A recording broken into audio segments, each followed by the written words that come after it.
మనసే గెలవాలని చూస్తా ఉంటాడు. ప్రేమిస్తానంటాడు, జాలిస్తానంటాడు, నేను ఒప్పుకోకపోతే చేస్తానంటాడు. వద్దు వద్దన్న గాని అత్త కొడుకు, మేనత్త కొడుకు, నా వద్ద కచ్చి చేరుతాడు అత్త కొడుకు, మేనత్త కొడుకు.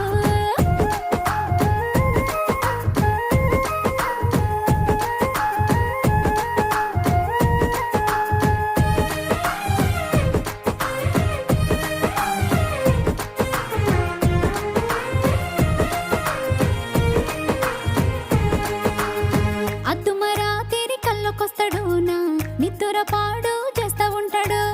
శిల్పిగా పనులు మొదలు పెడతాడు, నా వయసు వన్నెలు తాకుతుంటాడు.